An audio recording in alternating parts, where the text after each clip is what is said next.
오늘 우리에게 주시는 말씀 누가복음서 7장 2절에서 9절입니다. 다 찾으신 줄 알고 다 같이 한 목소리로 함께 봉독합니다. 시작. 어떤 백부장의 사랑하는 종이 병들어 죽게 되었더니 예수의 소문을 듣고 유대인의 장로 몇 사람을 유대인에게 보내어 그 종을 구해 주시기를 청한지라. 이에 그들이 예수께 나와 간절히 구하여 이르되 이 일을 하시는 것이 이 사람에게는 합당하니이다.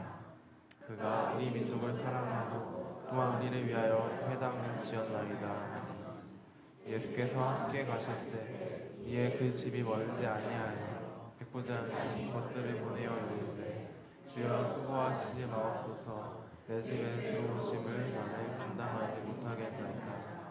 그러므로 내가 주께 나아가기도 감당하지 못할 줄을 알았나이다. 말씀만 하사 내 하인을 낫게 하소서.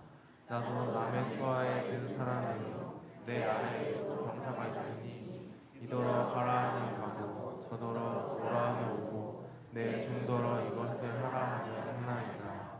예수께서 들으시고 그를 놀랍게 여겨 돌이키사 따르는 무리에게 이르시되 내가 너희에게 이르노니 이스라엘 중에서도 이만한 믿음을 만나보지 못하였노라 하시더라. 아멘.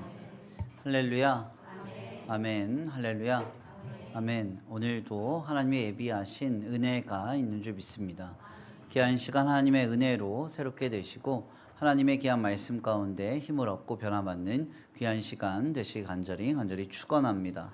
다 같이 믿음으로 선포하겠습니다. 다 잘 되고 있습니다. 하나님께서 하십니다. 시작. 다 잘 되고 있습니다.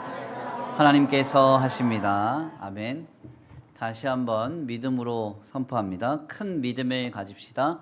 믿음으로 주님을 기쁘게 합시다. 시작. 큰 믿음을 가집시다. 믿음으로 주님을 기쁘게 합시다. 아멘.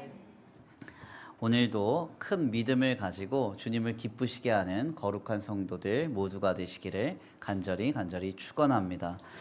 오늘은 귀한 시간 귀한 말씀을 통하여서 이만한 믿음이란 제목으로 하나님의 귀한 말씀 함께 나누고자 합니다.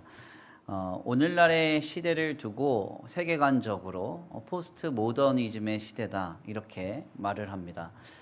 이것은 모더니즘 이후의 시대를 명칭하는 말로서 우리가 이 시대를 바르게 이해하기 위해서는 모더니즘의 시대가 어떠한가를 바르게 고찰해야 한다고 할 수 있습니다. 모더니즘의 시대는 학자들 간의 이견은 좀 있지만 적어도 한 19세기부터 20세기 중반 혹은 초까지의 시대를 모더니즘의 시대라고 명명합니다.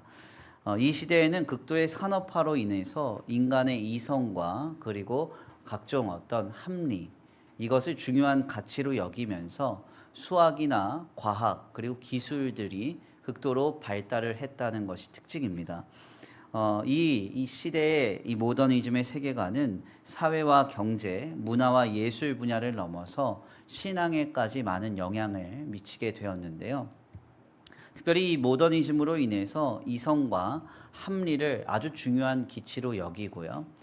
계몽주의 시대에 나타난 이신론, 그러니까 이 이성이라고 하는 것이 가장 중요한 기준이다 하는 것이 신앙 안으로 깊이 들어와서 이성적인 신앙관을 갖는 흐름이 주된 신앙의 흐름으로 자리를 잡기 시작합니다.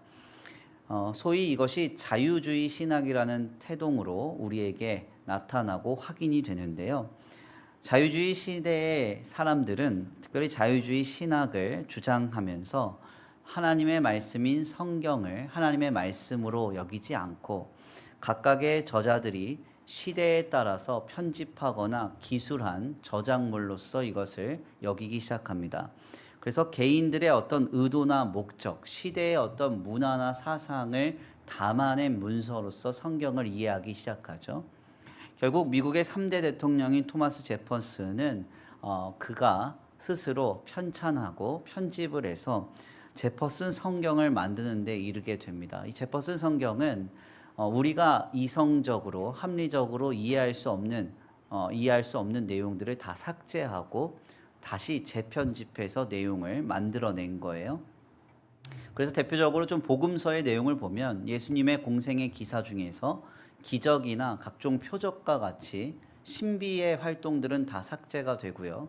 예수님의 마지막도 십자가에 못에 박혀 돌아가신 뒤에 무덤은 돌로 가둬졌다라는 기록으로 그 성경책이 맞춰지게 됩니다. 이렇게 성경에서 우리의 이성으로 확인하고 합리적으로 이해할 수 있는 것만 이해하고 신앙으로 받겠다 하는 그런 움직임이 자유주의 신학의 큰 흐름으로서 20세기 초반, 19세기 말에 두드러지게 나타나게 된 것이죠. 그러나 이것은 사실이 아닙니다. 하나님은 하나님이시기 때문에 인간이 하나님을 스스로 파악할 길이 없죠.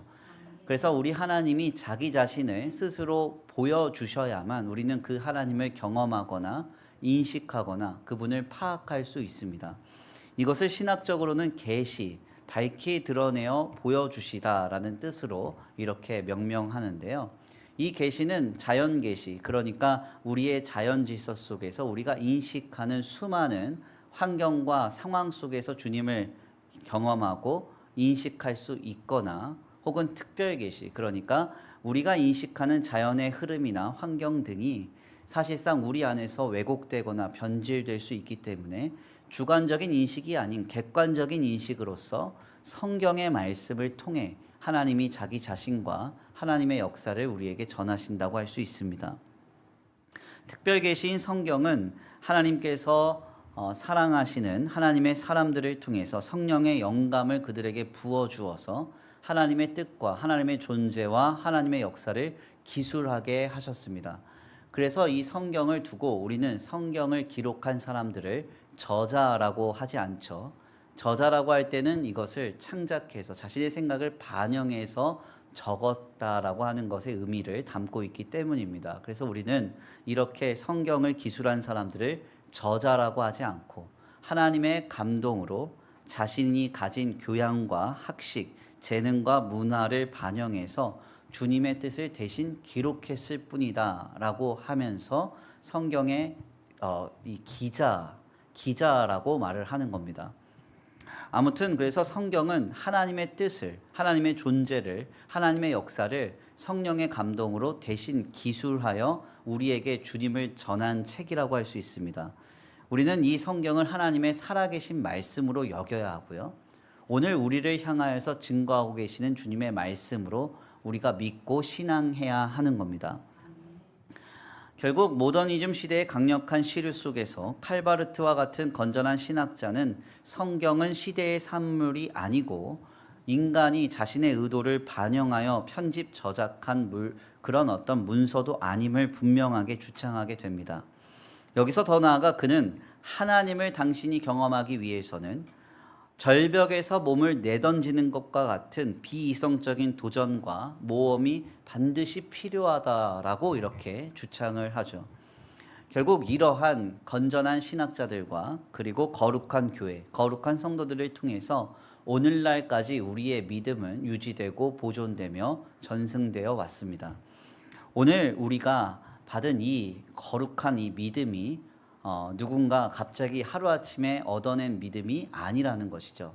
우리 믿음의 선조들의 수고와 그리고 신실한 믿음의 땀과 눈물과 헌신이 우리에게 전달된 겁니다.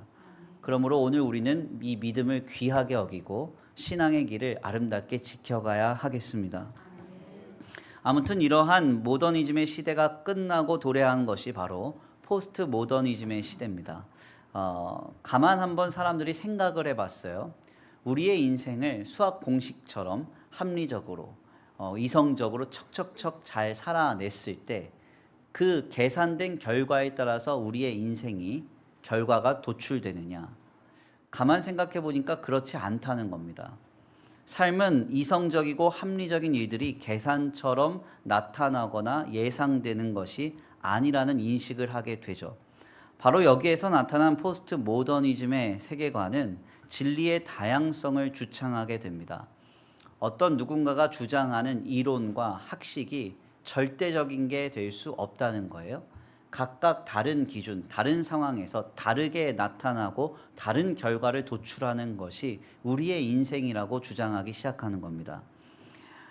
또한 여기에서 더 나아가 과학과 기술의 발달로 포스트 모더니즘의 시대는 최첨단의 시대를 살아가지만 동시에 각종 미신이나 귀신과 같은 이성적으로 이해가 되지 않는 형이상학적인 신비의 요소에 관심을 두는 양상이 나타나게 됩니다. 그래서 우리는 지금 스마트폰 하나로 모든 걸 다 해결할 수 있는 시대를 살아가고 있잖아요. 예. 그런데 왜 이렇게 오늘의 운세를 보는 분들이 많아요? 예. 점집에 왜 이렇게 사람이 많아요? 예. 부적 같은 거 믿는 분들이 왜 이렇게 많아요? 그러니까 사실은 정말 절대적인 IT 기술이 극도로 발달하는 시대에 우리가 접어들었지만 희한하게도 사람들은 미신이나 눈에 보이지 않는 신비적인 요소에 관심을 두는 두 가지 양상의 강화가 나타나는 시대에 돌입하는 겁니다. 특별히 이러한 양상은 진리인 기독 신앙 공동체에서도 영향을 미쳤습니다. 그래서 성령의 사역 혹은 은사, 신비 사역이라는 방향으로 두드러지게 강화되었는데요. 사실 교회사를 잘 연구를 해보면 오늘 우리가 잘 알고 있는 어떤 순복음 교회의 영성과 같은 은사 사역, 신비 사역의 현장은 포스트 모더니즘 시대에 이르러서 도래되고 나타나며 강화되기 시작한 겁니다. 그래서 우리가 교회사적으로 좀 잘 들여다보면 가장 큰 성령의 역사의 현장의 첫 출발점을 흑인 아주사 거리의 성령 사역의 현장으로 좀 기준을 삼아 볼 때 이 역사는 고작 120년가량밖에 되지 않았습니다. 그러니까 이것은 성령의 오늘날의 신비 사역이나 은사 사역이 교회사적 배경이 전혀 없다는 점에서 오늘날 우리에게 경험되는 은사 사역이나 열광주의적인 신비 사역의 현장을 성도 개개인이 분별해서 주의 깊게 깨어서 살펴봐야 한다는 도전이 있습니다. 아멘입니까? 막 없다는 건 아니에요. 방언 기도를 하실 수도 있고, 저도 방언 기도를 합니다. 그리고 가끔 하나님 앞에서 기도를 하다가 특별한 응답을 경험할 수도 있습니다. 그렇지만 그러한 현장을 경험할 때 우리는 이것이 건전하냐 바르냐에 대해서 조금 더 주도 면밀하게 깨어서 분별해 이것을 받아들여야 한다는 겁니다. 더 나아가 이것을 좀 시각을 좀 달리해서 긍정적으로 생각을 해보면 주님께서 각 시대에 따라서 성도들의 영혼과 생명을 살리시는 역사를 다른 방향에서 힘써 감당하신다라고도 할 수가 있겠습니다. 아무튼 오늘 우리가 이렇게 포스트 모더니즘 시대를 지나 모더니즘의 시대를 지나 포스트 모더니즘 시대에 살아가고 있다고 하는 것은 거부할 수 없는 사실입니다. 특별히 우리가 포스트 모더니즘 시대 속에서 경계해야 할 한 가지 중요한 방향이 있다면 그것은 무엇인가 하냐면 바로 타일 기준을 바탕으로 한 다양성의 심화입니다. 즉 모든 기준이 모호해지는 시대에 도래했다는 거예요. 그래서 이 기준을 강화하거나 주장하게 되면 시대에 굉장히 덜 떨어진 사람으로 치부되거나 세련되지 못한 사람으로 치부가 됩니다.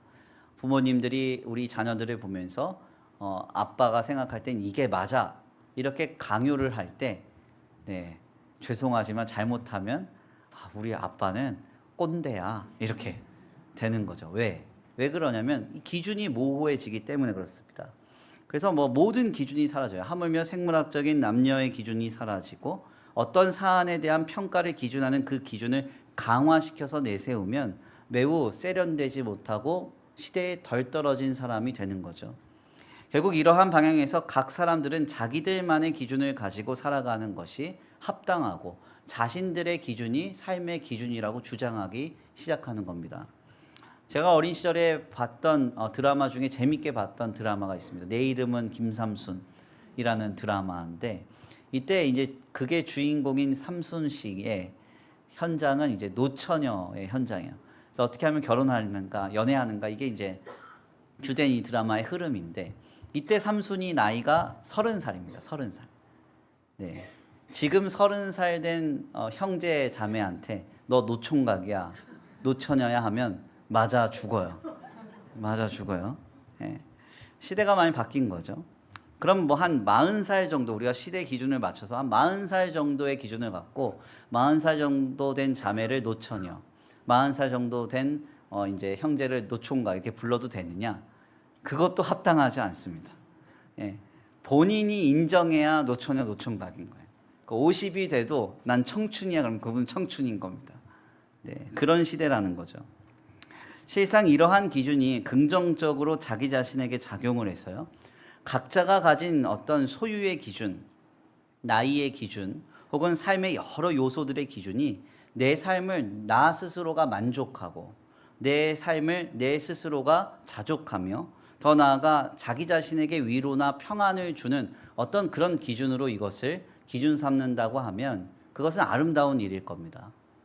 그러나 이러한 탈기준의 모습들이 자기 자신의 어떤 부족함이나 게으름, 더 나아가 정욕과 탐심에 대해서 방어를 하거나 변명하는 거리로 이것을 사용한다면 이는 결국 부정적인 결과를 낳을 수밖에 없음을 우리는 늘 주의해야 하는 것이죠. 그래서 실상 정말 중요한 사안에 대해서는 절대적인 기준을 강화하며 선명하게 나타내는 것이 중요합니다. 이것이 정말 중요한 삶의 요소다라고 하면은 그 영역에 있어서는 기준이 선명해야 한다는 거예요. 그리고 그 기준은 강화되어야 한다는 겁니다. 예를 들면 청결함에 대한 기준이 있습니다. 청결함은 우리의 영육혼에 지대한 영향을 미치는 거죠. 그렇기 때문에 이 청결함은 절대적으로 어떤 분명한 선명한 기준이 있어야 되는 거죠.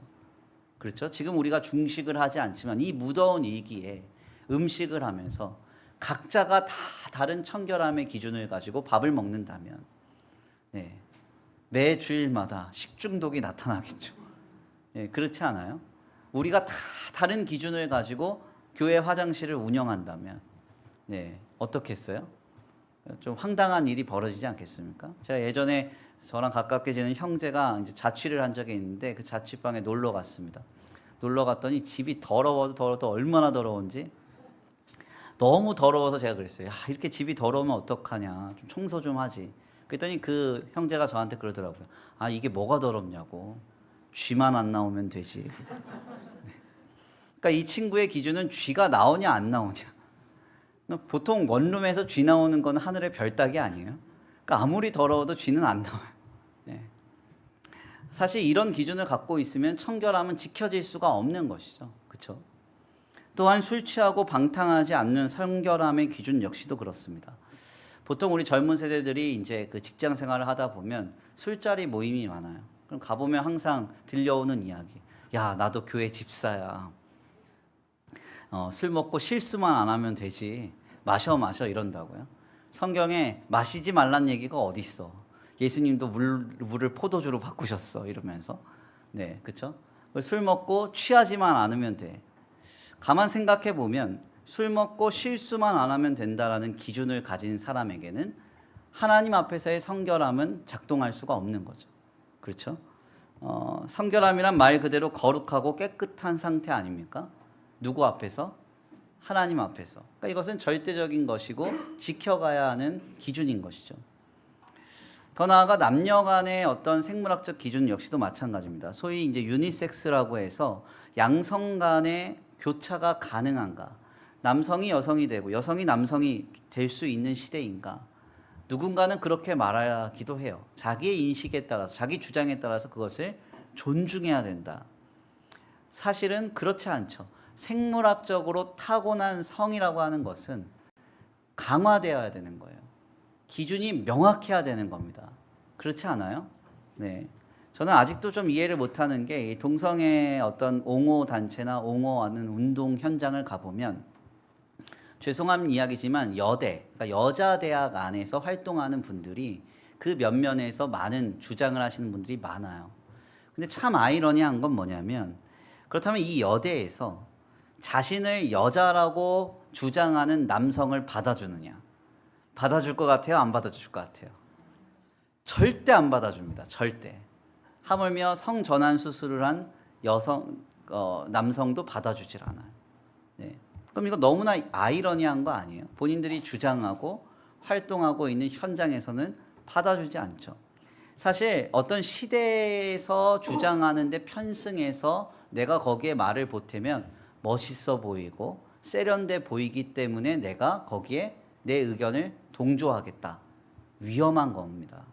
이 모든 기준이 중요한 기준으로 나에게 적용이 될 때 내가 그걸 받아들일 수 있느냐를 보셔야 돼요. 그렇죠? 예를 들어서 내가 이용하는 화장실에, 여자 화장실에 자신이 여자라고 주장하는 남자가 들어온 걸 허용할 수 있는가? 내가 옷을 갈아입는 탈의실에 자신이 여성이라고 주장하는 남성이 들어와서 옷 갈아입는 걸 허용할 수 있느냐? 이렇게 생각하면 이게 심각해지죠.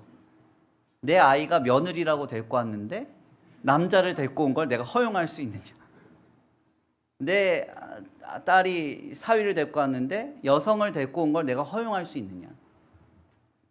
내 기준으로 그걸 받았을 때 내가 허용할 수 있다면 내가 얼마든지 동조해도 돼요. 근데 그게 아니라면 분명한 기준은 지켜가야 하는 것이죠. 아멘. 아무튼 이런 방향에서 오늘날의 기준이 모호해지는 시대 속에서도 정말 중요한 것들은 기준을 선명하게 강화시켜 세워가야 함을 우리는 알아야 합니다. 이런 방향에서 감히 값으로 매길 수 없는 유일한 가치인 우리의 믿음 역시도 선명한 기준이 필요해요. 네. 이 사람은 이런 상황이기 때문에 이렇고 저 사람은 저런 상황 때문에 저런 믿음이다. 각자의 믿음은 다른 것이고 다르게 해석될 수 있다. 이것은 사실은 성경적인 견해가 아닙니다. 성경은 매우 명확하게도 절대적인 기준이 있고 신앙은 그 절대적인 기준을 강화시켜 가야 한다고 말하고 있어요. 왜? 신앙은 한 방향을 이야기하기 때문이에요. 다양한 방향을 얘기하지 않습니다. 주님께 가까이 가는 한 방향만 얘기를 하고 있다는 거예요. 바로 이러한 방향에서 오늘 본문 말씀 우리에게 큰 도전을 줍니다. 본문은 예수님이 백부장의 믿음을 칭찬하시는 현장을 전해요. 내용을 좀 간략하게 정리를 하자면 예수님께서 가버나움, 위로의 도시에 들어오셨습니다. 들어오셔서 활동을 하려고 하시는데 유대의 장로들이 갑자기 찾아와 아주 훌륭한 백부장이 있다. 그 백부장의 사랑하는 종이 죽어갑니다. 그 종을 고쳐주십시오. 요청을 하는 겁니다. 이 청에 예수님께서 그 이야기를 듣고 그것을 받으셨고 고쳐줘야 되겠다라고 생각해서 백부장의 집으로 향하려고 하는데 그때 갑자기 백부장이 자신의 벗들을 보내서 하는 얘기가 말씀만 하셔도 됩니다. 이렇게 고백을 하는 겁니다. 주님이 이 놀라운 고백을 두고 주님이 이 백부장을 아주 크게 칭찬하셨다는 내용이 우리에게 전해져요. 사실 백부장의 칭찬은 놀라운 고백이었죠. 왜냐하면 그가 가진 생각에 예수님이 말씀만 하셔도 다 된다. 근데 그 말씀만 하셔도 되는 그 범위가 어디까지 되느냐? 인간이 감히 감당할 수 없는 생명과 죽음의 문제도 주님이 말씀만 하셔도 하나님의 역사로 이루어질 것을 그가 고백했던 겁니다. 즉 예수님을 만왕의 왕이시고 만주의 주로 고백한 것이죠. 실상 이 본문 말씀에서 사람들은 많은 관심을 여러 가지로 갖고 또 내용을 해석합니다. 특별히 내용을 통해 우리에게 도전되는 바가 상당히 좀 많은데요. 안타깝게도 이 중에서 가장 쓸데없는 관심을 갖는 한 호기심이 있어요. 그게 뭐냐면 내용의 오류에 대한 지적입니다. 그러니까 꼭 은혜가 없는 분들이 말씀을 보다가 보라는 거 안 보고 자꾸 이상한 데 꽂히셔가지고 자꾸 그렇게 질문하시는 분들이 계셔요. 근데 아무튼 이게 그렇게 큰 문제는 아니지만 혹자들에게 항상 논쟁이 되는 부분이니까 한번 좀 짚고 넘어갈 필요가 있습니다. 그들은 이렇게 질문해요. 마태복음서를 보면 백부장이 예수님을 직접 만났는데 왜 누가복음은 하인을 혹은 벗들을 중간에 두었다고 말하느냐? 이렇게 말합니다. 이런 질문을 왜 하는 거예요 도대체? 제가 어린 시절에는 이런 질문하면 주님이 너 같은 질문하는 사람을 위해서 태초에 지옥을 만드셨어 이러면서 이런 질문 좀 하지 마. 이건 뭐 잘못된 대답이지만 아무튼 이런 질문 할 수가 있어요. 말씀이 있다 보니까 궁금하니까요. 근데 사실 이것은 이제 누가복음서의 증언이 맞는 건데요. 누가는 굉장히 학식이 높은 사람이고 경험이 많은 사람이었습니다. 그래서 마태, 마가, 누가, 요한복음의 말씀을 원문으로 보면 헬라어의 수준이 좀 드러나는데 누가복음의 수준이 압도적으로 높아요. 특별히 이 누가는 역사가이기도 하고 의사였기 때문에 세밀하게 상황을 조명하고 기술하는 능력이 있었습니다. 결국 그는 어떤 사안에 대해서 매우 구체적으로 기술을 했죠. 하나님이 그의 능력을 사용하신 거예요. 그렇지만 이에 반해서 마태는 누가보다 학식이 뛰어나거나 경험이 많은 사람이 아니었습니다. 그래서 사건을 기술함에 있어서 메시지에 주력했기 때문에 당대의 흔한 관습, 그러니까 높은 신분의 사람이 자기보다 신분이 아래인 사람을 만날 때 누군가를 통해서 자신의 뜻을 전달했던 그 관습을 마태는 의도적으로 삭제를 한 겁니다. 왜냐하면 이것은 마땅한 관습이기 때문에. 그냥 백부장이 예수님께 말을 했다고 해도 그 당대의 1차적 독자들은 중간에 사람을 돕구나 이렇게 생각을 했었기 때문입니다. 그래서 누가는 아주 구체적으로 백부장의 하인 혹은 벗이 예수님께 백부장의 뜻을 전달했다고 기술을 했고, 마태는 이것을 당연하게 여기고 삭제해서 그냥 예수님과 백부장이 대화한 것처럼 기술을 했다는 거예요. 네. 계속 얘기해봤자 그게 아무 의미 없죠. 아무튼 이렇게 황당한 질문을 좀 제외하고 우리가 본문 말씀을 좀 살펴보면 백부장의 놀라운 믿음을 도전받게 됩니다. 백부장의 고백은 아주 중요한 두 가지의 핵심을 우리에게 묻고 있는 거예요. 당신은 지금 예수님을 누구로 고백하며 그분을 누구로 신앙하고 있는가? 이것을 말합니다. 예수님에 대한 분명한 믿음, 그리고 분명한 고백을 도전하고 있는 것이죠. 오늘 우리가 믿는 신앙 고백의 표준인 사도신경의 첫 고백은 어떻게 시작하나요? 나는 전능하신 아버지 하나님, 천지의 창조주를 믿습니다. 아멘입니까? 우리의 아버지 되신 하나님이 천지의 창조주이시자, 즉 모든 것을 하실 수 있는, 못하실 일 없으신 하나님의 전능성을 고백합니다. 여기서 더 나아가 우리의 고백 중에 하나인 주기도문의 첫 서문은 어떻게 시작이 되나요? 네, 하늘에 계신 우리 아버지요. 원문을 보니까 하나님 아버지, 당신은 하늘에 계십니다. 우리의 차원을 넘어, 우리가 할 수 있는 일을 넘어 우리가 감당할 수 없는 분이 하나님이십니다. 그분이 나의 아버지십니다. 고백하는 게 우리의 기도의 첫 서문이라는 거예요. 즉 우리가 믿는 하나님에 대한 신앙은 절대자이신 하나님, 전능하신 창조주 하나님에 대한 고백으로부터 시작이 된다는 겁니다. 이러한 방향에서 오늘 우리의 믿음을 우리가 다시 한번 고찰해 봐야 한다는 것이죠. 우리는 지금 예수님을 누구로 바라보고 누구로 신앙하고 있습니까? 우리 예수님은 유일한 창조주이시고 절대자이시고 전능하신 나의 구원자 되십니다. 우리가 그분을 그렇게 고백해야 한다는 거예요. 아무리 긴급하고 절박하며 암담한 순간이라도 사람이 할 수 없는 그것을 하나님은 하시느니라. 하나님을 믿는 믿음 안에서 주님을 향한 그 전능한 하나님에 대한 고백이 우리에게 분명하게 전제되어야 한다는 것이죠. 바로 이 모습을 백부장이 분명하게 보여줍니다. 7절에서 8절 말씀인데요. 우리 함께 다 같이 봉독합니다. 7절에서 8절 시작. 그러므로 내가 주께 나아가기도 감당하지 못할 줄을 알았나이다. 말씀만 하사 내 하인을 낫게 하소서. 아멘. 나도 남의 수하여진 사람이요 내 아래에도 병사가 있으니 이더러 가라 하면 가고 저더러 오라 하면 오고 내 종더러 이것을 하라 하면 하나이다. 아멘. 지금 백부장이 말씀만 하옵소서, 이것은 어떤 권세자에게, 권위자에게 지금 내가 내 가게의 어떤 물질의 문제 해결해 달라, 막힌 어떤 담보 문제 해결해 달라, 삶의 문제 해결해 달라, 관계를 개선해 달라, 이 정도의 수준의 문제가 아닙니다. 어떤 문제예요? 생사의 문제입니다. 생명이 주어지느냐, 사망이 주어지느냐의 이 문제 앞에서 주님 말씀만 하옵소서, 말씀대로 되리이다, 이렇게 고백하고 있는 거예요. 오늘 우리도 이와 같은 믿음으로 주님을 바라야 합니다. 그런데 여기에서 우리가 이 고백을 한 백부장을 예수님이 칭찬하시면서 주님이 이 백부장을 향해서 한 가지 표현이 있는데, 이 표현 또한 눈여겨볼 필요가 있습니다. 예수님은 백부장의 믿음을 놀랍게 여기시면서 이만한 믿음, 이만한 믿음이라는 표현을 하세요. 9절 말씀인데요. 우리 함께 다 같이 봉독합니다. 9절입니다. 시작.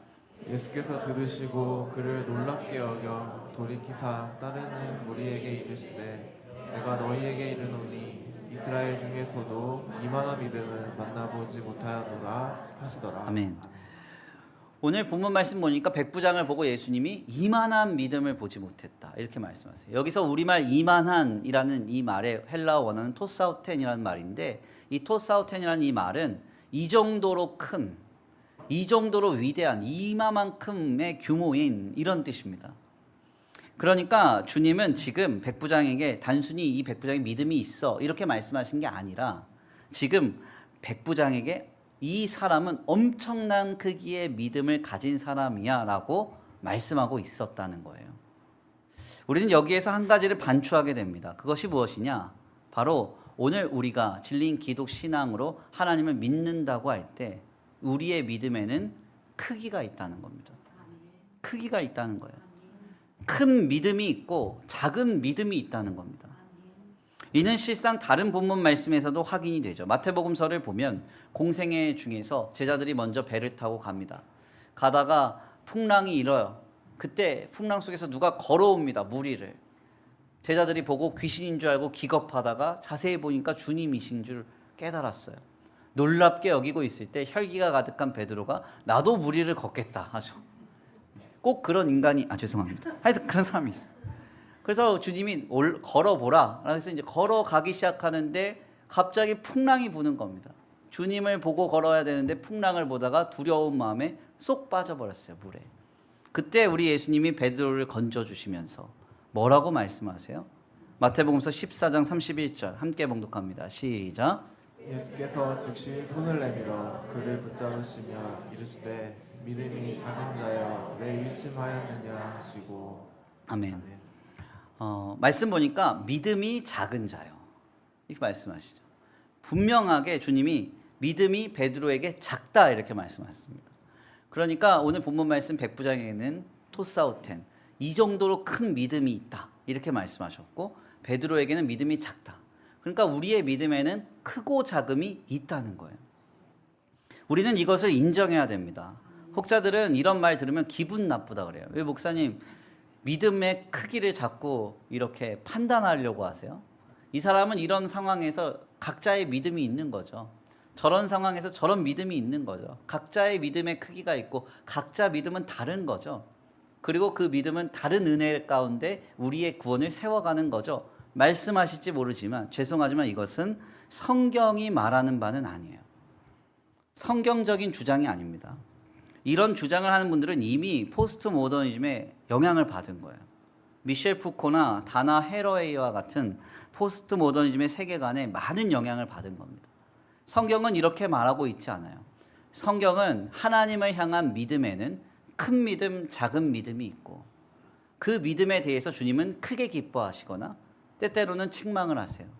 더 나아가 우리의 크고 작음의 믿음에 따른 크고 작은 상급이 있다고 말씀하십니다. 이게 성경적인 입장이에요. 아무튼 여기서 좀 더 나아가서 우리는 분명하게 깨닫게 되죠. 믿음이 크고 작음이 있어요. 그러면 여기서 더 나아가 이렇게 크고 작음을 기준하기 위해서는 믿음의 크기를 판단하는 기준이 있어야 한다는 겁니다. 아멘입니까?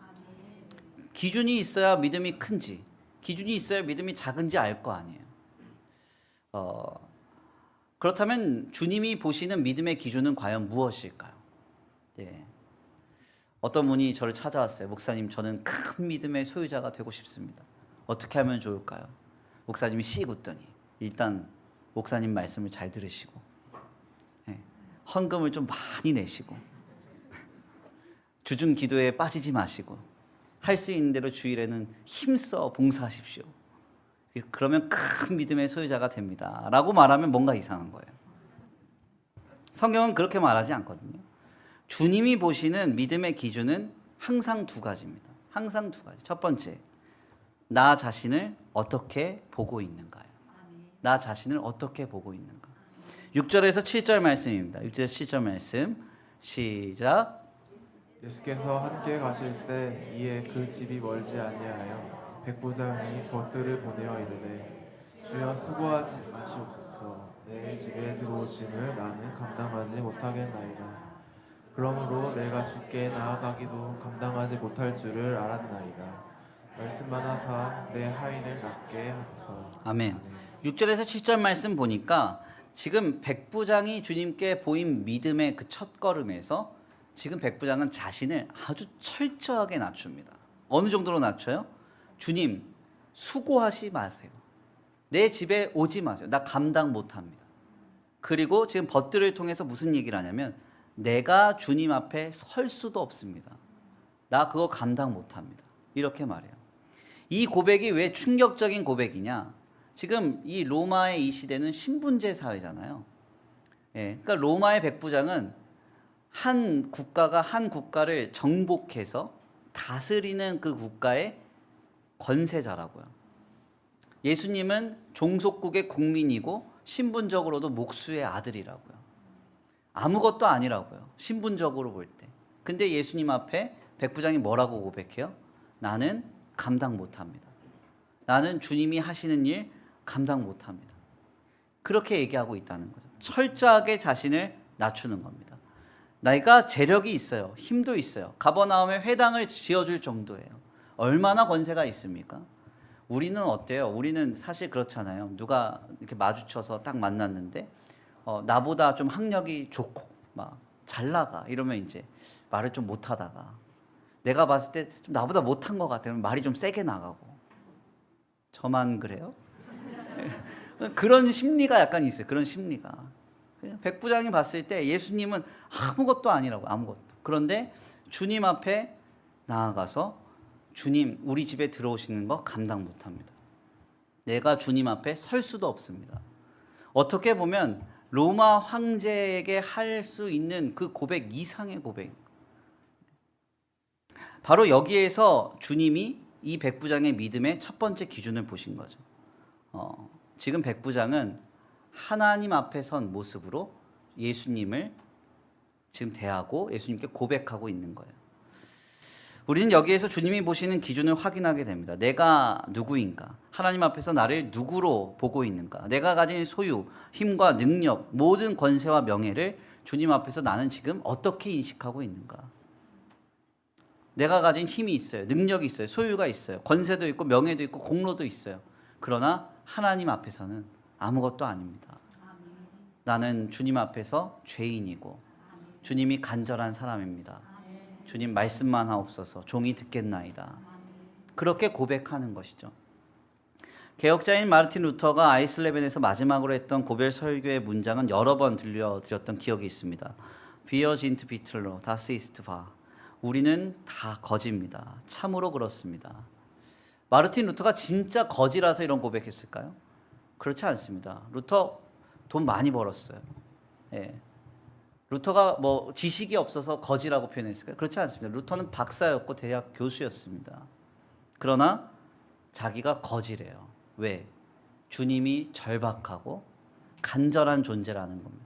주님 앞에 섰을 때 나는 아무것도 아니라는 거예요. 루터는 그래서 평생을 주님 나는 아무것도 아닙니다. 나는 주님의 것입니다. 주여 나를 도우소서. 그렇게 기도했다고 전해지잖아요. 내가 아무리 능력이 있어도 아무리 많이 가지고 아무리 힘이 있어도 주님 앞에 나를 어떻게 인식하고 있는가? 주님은 그것 보신다는 거예요. 오늘 우리가 이 백부장의 모습으로 루터의 모습으로 주님 앞에 설 수 있게 되길 간절히 축원합니다. 두 번째로 예수님이 보시는 기준은 주님을 어떻게 고백하는가입니다. 7절에서 8절입니다. 함께 봉독합니다. 시작. 그러므로 내가 주께 나아가기도 감당하지 못할 줄을 알았나이다. 말씀만 하사 내 하인을 낫게 하소서. 나도 남의 수하에 든 사람이요 내 아래에도 병사가 있으니 이더러 가라 하면 가고 저더러 오라 하면 오고 내 중더러 이것을 하라 하면 하나이다. 아멘. 우리가 앞서 나눴던 우리의 신앙 고백과 주기도문의 첫 시작은 주님의 전능성에 대한 고백을 담고 있다고 했습니다. 우리는 전능하신 하나님을 믿는 거예요. 혹여 내 삶에 정말 엄혹한 시간이 다가와도 내 힘으로 할 수 없는 일이 다가와도 도저히 답이 없는 순간에도 나를 건지시고 생명으로 옮기실 주님을 향한 그 믿음이 우리 안에 있어야 한다는 것이죠. 제가 사실 1, 2부 때는 말씀을 못 드렸습니다. 저도 이제 목회를 오래 하다 보니까 우리 성도님들의 사연이 설교를 하고 쓰고 전할 때 막 찔러요. 얼마나 힘든지 몰라요.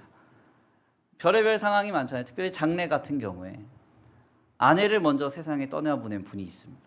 남편을 먼저 세상에 떠나보낸 분이 있어요. 자녀를 먼저 세상에 떠나보낸 분이 있어요. 우리 교회에 다 있어요. 그 현장을 제가 다 봤습니다. 다 봤어요. 눈앞에서. 돌아가신 현장을 다 봤다고요. 그러나 그 현장에서도 우리가 장례를 하면서 어떻게 고백하나요? 나를 믿는 자는 죽어도 다시 살겠고 살아서 나를 믿는 자는 영원히 죽지 아니하리니 내가 그것을 믿느냐. 그래서 우리는 죽은 자를 위해서 장례하지 않아요. 산 자를 위해서 장례하지. 죽은 자는 주님이 책임지실 거라는 거예요. 다시 만날 날을 허락하실 것이고 부활의 영광과 영생의 기쁨으로 우리 모두를 참여시키실 것이라는 확신을 가지고 담대하게 장례를 하는 거죠. 오늘 우리의 믿음이 바로 여기에 있습니다. 세상이 감당 못할 것도 바꾸실 하나님, 생명을 주실 주님을 믿어야 하는 것이죠. 우리는 솔직하게 우리 자신을 한번 돌아봐야 합니다. 네, 한번 백부장의 상황이 되어보세요. 예수님이 당장 오셔야 돼요. 반드시 오셔서 내 종을 어루만져 주셔야 돼요. 백부장의 상황은 절박하고 긴박했습니다. 제가 지난주에도 말씀드렸지만 소위 홈스와 레이라는 사람이 만든 SRRS 사회재적응 평가 척도 순위를 보면 인간이 느끼는 가장 엄혹한 스트레스의 순위는 사랑하는 사람의 죽음이에요. 엄청나게 극도의 어려움의 스트레스가 완전히 우리를 짓누르고 있습니다. 근데 그때에도 백부장은 놓지 않아요. 뭘 놓지 않아요? 예수님 말씀하시면 됩니다. 말씀만 하옵소서. 종이 듣겠나이다. 말씀대로 이루어지이다. 오늘 우리가 이 믿음의 기준을 세워가야 하는 것입니다. 저는 목요일날 밤마다 사명자반을 우리 성도들과 함께 공부하면서 성도들이 늦은 밤까지 함께 공부하고 함께 노력합니다. 그런데 이 사명자반의 첫 단계에서 가장 중요한 그림 하나가 있어요. 그림이 뭐냐면 저 그림입니다. 우리의 인생이 이렇게 흘러갑니다. 우리의 인생이 흘러가다가 주님을 경험하는 회심의 시점을 만나요. 그리고 나서 우리의 삶이 예수 십자가에 중심된 삶으로 확장되어서 살아가기 시작합니다. 이때 가장 중요한 두 가지 기준이 있어요. 첫 번째는 뭐냐면 하나님의 거룩하심에 대한 인식이 계속적으로 경험이 돼야 됩니다. 두 번째는 나의 육신과 죄성에 대한 인식이 계속적으로 경험이 돼야 돼요. 이 두 가지가 경험이 되면서 결국 우리 안에서 예수 그리스도를 통한 하나님의 구원의 역사가 내 안에 결실되고 나타나서 확장돼 가는 겁니다. 우리의 삶으로, 전체적인 삶으로 확장돼 가요. 좀 쉬운 얘기를 하자면 우리 성도들은 날마다 안 되는 나를 발견해요. 죄 가운데 있는 나를 발견해요. 넘어지고 쓰러지는 나를 발견합니다. 그런데 이런 나를 일으키셔서 다시 하나님의 하나님 되심의 역사에 참여시키시는 주님을 경험하는 거예요. 이 두 가지가 병행되는 겁니다. 이 두 가지가 끊임없이 병행되지 않으면 어떻게 돼요? 먼저 첫 번째로 내 육신의 죄성, 자꾸 안 되는 나를 볼 때 여기에만 치우치게 되면 방어 기제가 나타나요. 그래서 자꾸 여기에 우리가 타협을 합니다. 술을 먹을 수밖에 없었어. 주의를 빠질 수밖에 없었어. 이런저런 상황에서 나는 최선을 다했어. 그렇게 돼요. 하나님께서 안 되는 나를 불쌍히 여기셔서 일으켜 세우시는 역사를 경험 못하면 어떻게 됩니까? 그러면 하나님의 역사를 특정한 순간이나 특정한 공간에 가둬두기 시작해요. 그래서 하나님이 없는, 안 계신 것 같은 일상을 살아가다가 교회에서만 주님을 인식하고 바라보기 시작해요. 결국 어떻게 됩니까? 능력이 없는 삶, 복음 중심의 삶이 아니라 내 삶은 위선과 거짓과 가면이 가득한 삶, 그 삶으로 나아가게 된다는 거예요. 그래서 성도에게 제일 중요한 게 뭐냐면 안 되는 나를 발견해야 돼요. 하나님 앞에서 내가 아무것도 아니구나, 나는 주님이 필요하고 간절하구나 깨닫고 동시에 이 모든 걸 해결하실 수 있는 주님의 은혜를 경험하는 그 경험이 연속되어야 한다는 거예요. 다시 한번 우리 스스로를 한번 돌아봐야 됩니다. 하나님 앞에서 나를 누구로 보고 있습니까? 그리고 내가 가진 소유, 힘과 능력, 모든 권세와 명예를 주님 앞에서 어떻게 인식하고 있나요? 더 나아가 우리 주님을 우리는 누구로 고백하며 신앙하고 계십니까? 주님, 나는 아무것도 아닙니다. 나를 불쌍히 여겨주소서. 나 많이 갖고 있고 많은 것 잃었고 많은 것을 누리고 있는 것 같지만 주님 앞에서 보면 아닙니다. 난 죄인입니다. 나는 거짓입니다. 나를 다만 불쌍히만 여겨주소서. 그리고 주님은 모든 것이 가능하고 못하실 일 없으십니다. 내 삶의 모든 것을 생명으로 바꿔 주옵소서. 고백하며 나아갈 수 있는 우리가 되길 간절히 축원합니다. 우리 귀한 말씀의 결론을 맺겠습니다. 우리는 본문 말씀을 통해서 예수님이 보시기에도 감격할 만큼 위대한 큰 믿음의 소유자인 백부장의 모습을 발견하게 됩니다. 주님이 보셨던 믿음의 기준은 대체 무엇이기에 우리 주님은 백부장의 믿음이 이만큼 큰 믿음이다 이렇게 말씀하셨을까요? 성경은 백부장이 예수님께 봉헌을 많이 했다 말하고 있지 않습니다. 예수님의 뒤를 따라다니면서 예수님의 말씀에 백부장이 순종을 많이 했다고도 말하고 있지 않습니다. 더 나아가 생각해 보면 예수님이 회당에서 가버나움 회당에서 가르치실 때 백부장은 그 자리에 있지도 않았습니다. 어떤 봉사나 헌신, 공로가 전혀 없었다는 겁니다. 주님이 보시는 믿음의 기준은 항상 두 가지입니다. 늘 주님은 이 두 가지를 보세요. 뭡니까? 첫 번째, 나를 하나님 앞에 어떻게 보고 있는가? 네, 내가 힘이 좀 있다고, 난 좀 배웠다고, 나 좀 가졌다고, 내가 하나님 앞에 섰을 때 나는 어떻게 주님 앞에 서고 있는가 보셔야 돼요. 두 번째, 주님을 우리는 어떻게 신앙하고 있는가 보셔야 합니다. 주님보다 풍랑을 더 크게 인식할 때 바다에 빠질 겁니다. 그리고 주님은 이 믿음이 작은 자야 하실 거예요. 그러나 내 긴급함과 절박함보다 나를 더 낮추고 하나님은 전능하신 하나님이십니다 고백하며 주님을 붙들 때 하나님은 이만한 믿음을 본 적이 없다고 큰 믿음의 소유자로 우리를 칭찬하실 것입니다. 오늘 우리에게 이 믿음이 아름답게 허락되길 간절히 축원합니다. 주님, 나는 아무것도 아닙니다. 나는 죄인입니다. 나는 주님 앞에 거지와 같습니다. 다만 불쌍히만 여겨 주옵소서. 나는 전능하신 하나님 아버지, 천지의 창조주를 믿습니다. 주님의 전능하심으로 모든 것을 책임져 주옵소서. 겸손히 주님을 붙잡고 나아갈 수 있는 우리가 되기를 간절히 축원합니다. 우리 이 시간 귀한 말씀 붙잡고 함께 기도하겠습니다. 찬양의 가사를 생각하시면서 함께 고백하겠습니다. 주만 의지해 찬양하겠습니다.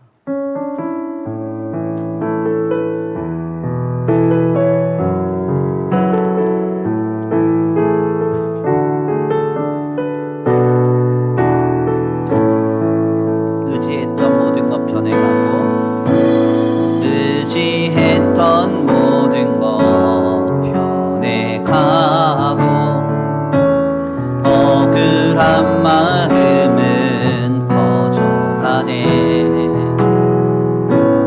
부끄럼 없이 살고 싶은 마음 주님 아십니다. 주님 하시네. 모든 일을 선으로 이겨내고 모든 일을 선으로 이겨내고 죄의 유혹을 따르지 않네. 나를 구원하신 영원한 그 사랑 계신 그분의 날 붙드십니다. 날 붙드시네. 주어진 내 삶이 작게만 보여도 선하신 주 나를 이끄심 보내. 중심을 보시는 주님만 따르네. 날 택하신 주만 의지해. 보이는 상황에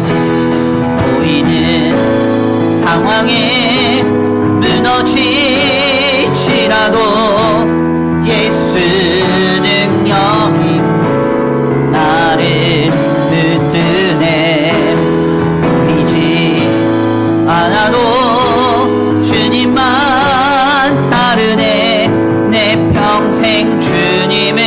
노래하리라.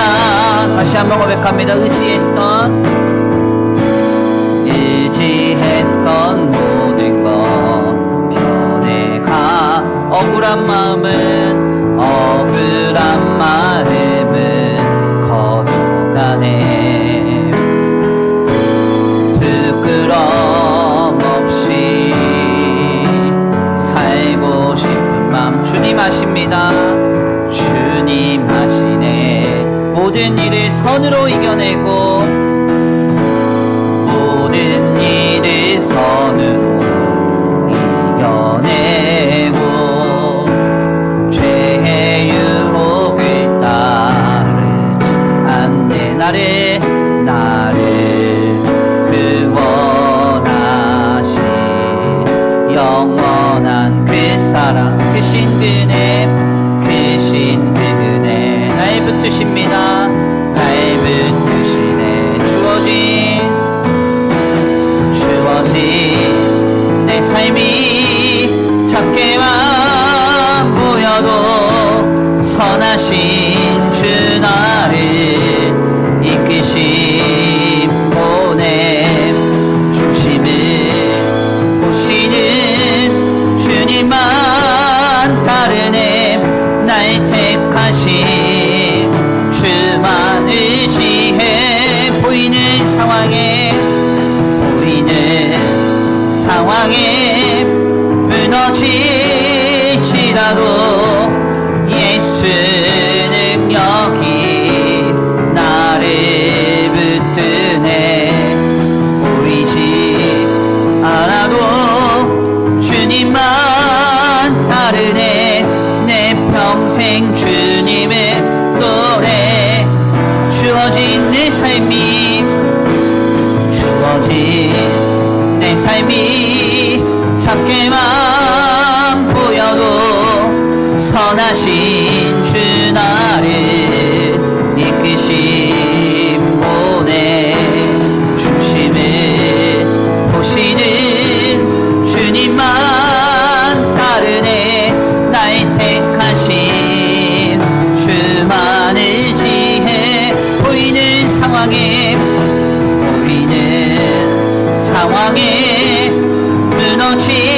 무너질지라도 예수 능력이 나를 붙드네.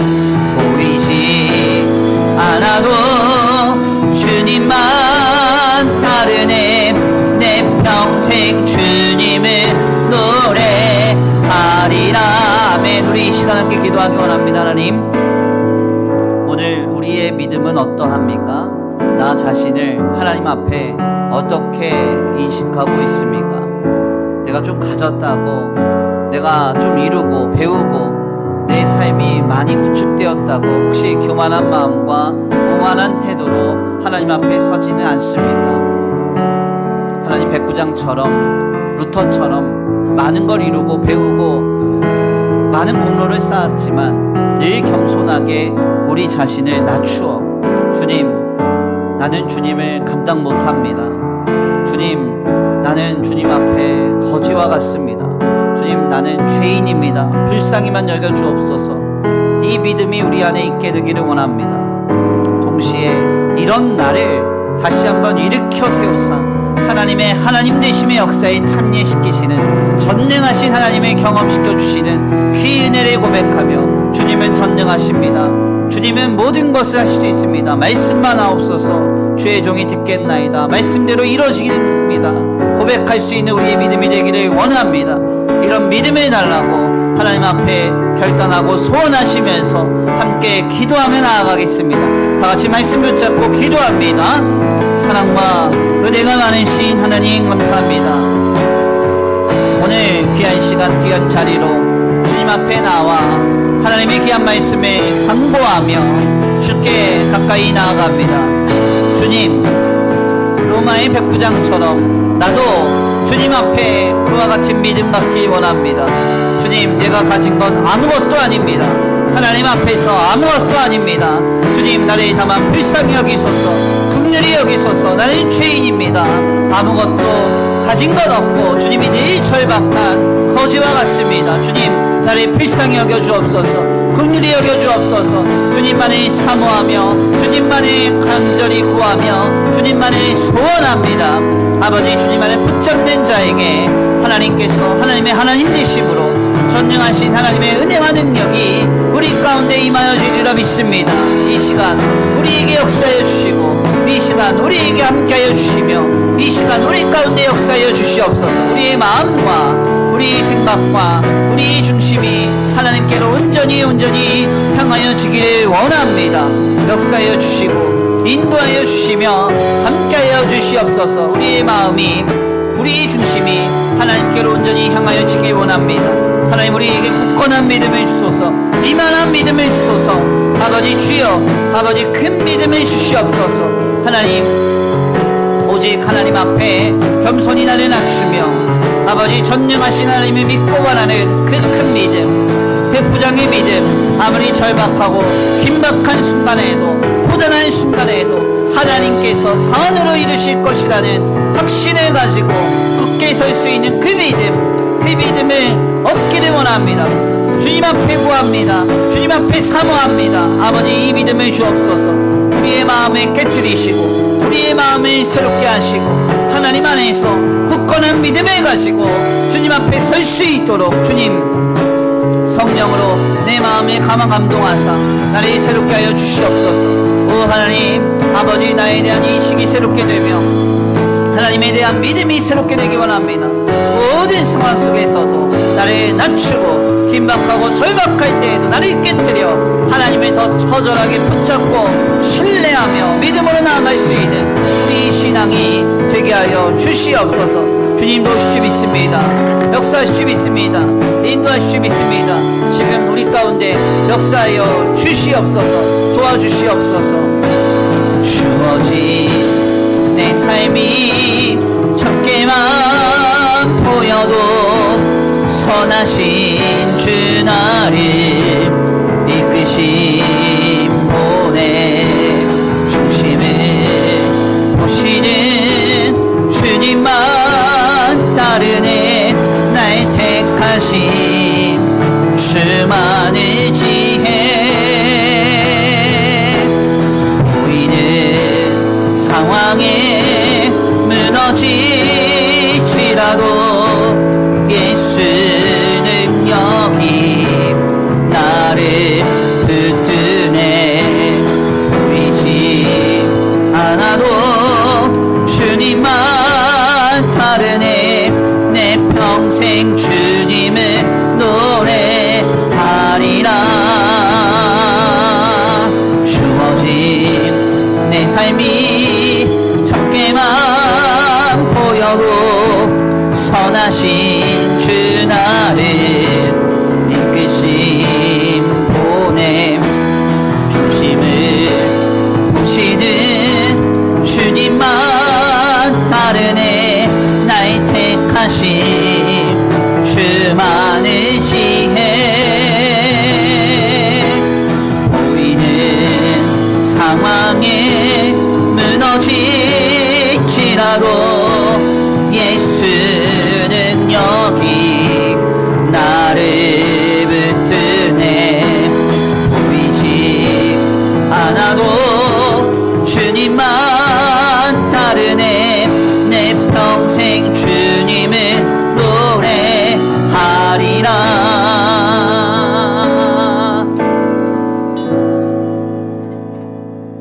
하나님 감사합니다. 귀한 시간 귀한 자리를 통하여서 백부장의 믿음을 도전받게 하시니 감사합니다.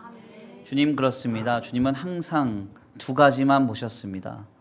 우리가 주님 앞에 어떠한 모습으로 서고 있는가, 우리가 어떻게 주님을 고백하고 있는가, 이 두 가지가 믿음의 기준임을 보게 됩니다.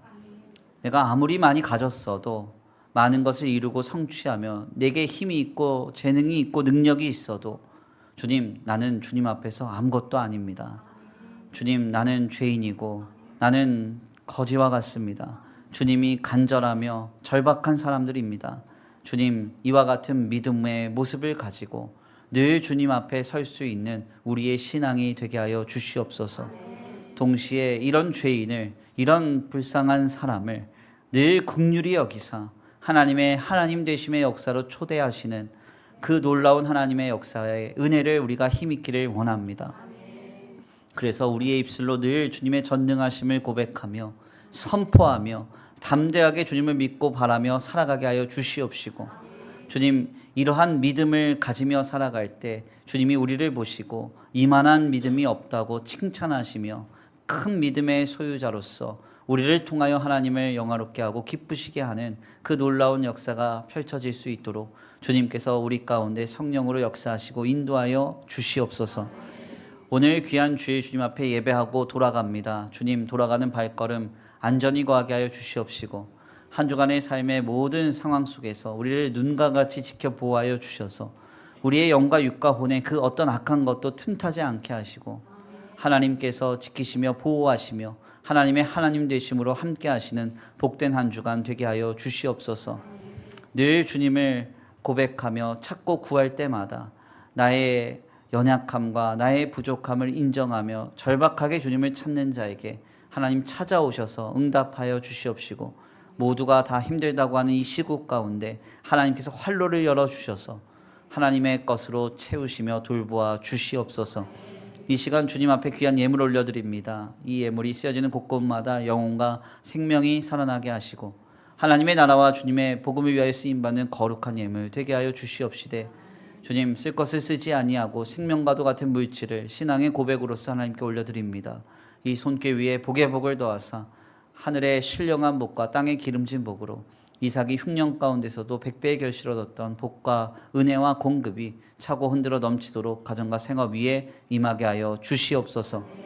도우실 줄 믿고 감사함 올려드리오며 사랑과 은혜가 많으신 우리 구주 예수 그리스도의 이름으로 감사하며 기도 올려드립니다. 이제는 우리 주 예수 그리스도의 은혜와 성부 하나님의 극진하신 사랑하심과 성령 하나님의 내주 교통하심이 오늘 백부장의 믿음을 본받아 하나님 앞에서 늘 죄인인 나를 고백하고 이런 죄인을 하나님의 전능하심의 역사로 초청하시는 그 하나님의 은혜를 힘입어 이만한 믿음으로써 성장하기를 간구하며 또한 소망하고 결단하는 모든 성도들 머리머리 위에 이제로부터 영원토록 함께 있을지어다.